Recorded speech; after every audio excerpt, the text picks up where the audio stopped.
आप सब लोगों को मेरा नमस्कार और वीडियो देखने के लिए दिल से धन्यवाद। तो आज का जो भजन लेकर आई हूँ हमारे भोले बाबा का है। यदि हमारे भोले बाबा का भजन आप लोगों को पसंद आता है तो लाइक, सब्सक्राइब और शेयर ज़रूर करें और कमेंट में लिखें हमारे भोले बाबा का भजन कैसा है। यूं ही अपना प्यार मोहब्बत बनाए रखें। आप सब लोगों को दिल से धन्यवाद। तो आइए हमारे भोले बाबा का भजन सुनिए।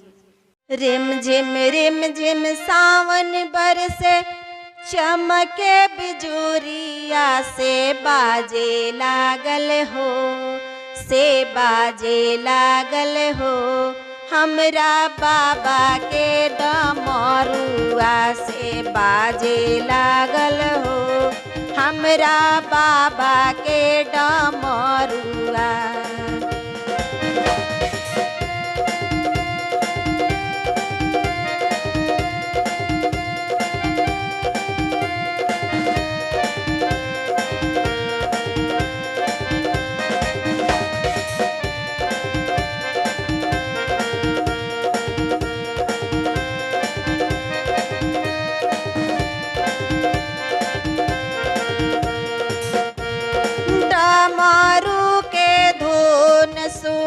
नाचेली मोरिनिया, नाचेली मोरिनिया हो, नाचेले मोरावा।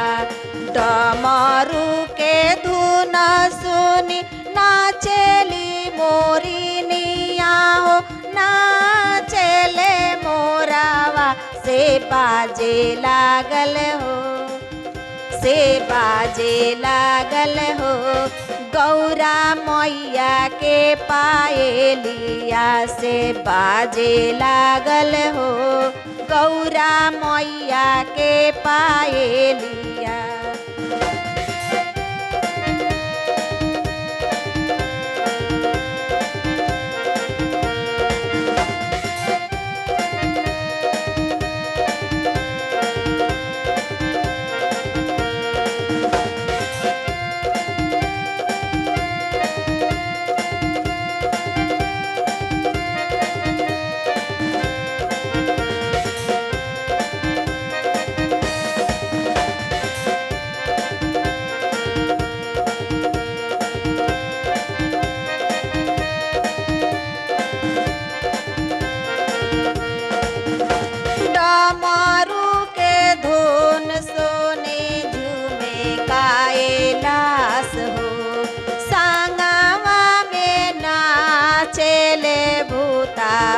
पिचास हो, डमरू के धुन सुनी झूमे कैलाश हो। संगवा में नाचेले भूतावा पिचास हो।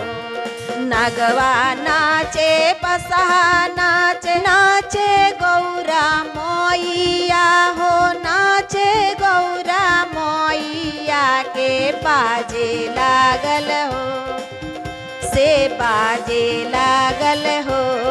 भोले बाबा के डमरुआ से बाजे लागल हो, भोले बाबा के डमरुआ।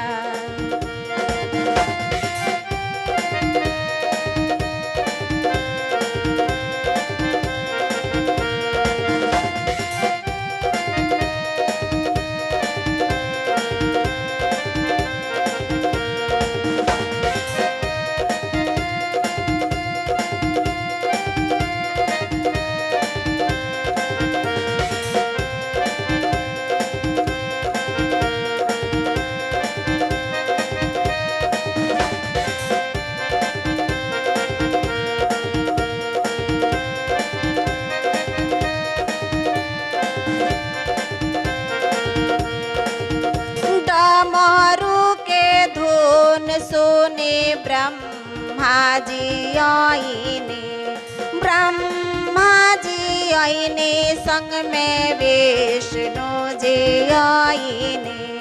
ब्रह्मा जी आईने, संग में विष्णु जी आईने। बड़ा मन भावन लागे कान्हा के बांसुरिया हो, कान्हा से बाजे लागल हो, से बाजे लागल हो। भोले बाबा के डमरुआ से बाजे लागल हो, भोले बाबा के डमरुआ।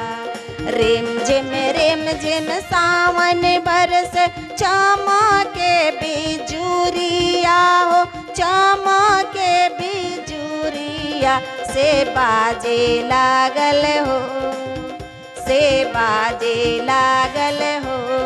भोले बाबा के डमरुआ से बाजे लागल हो, भोले बाबा के डमरुआ से बाजे लागल हो, भोले बाबा के डमरुआ।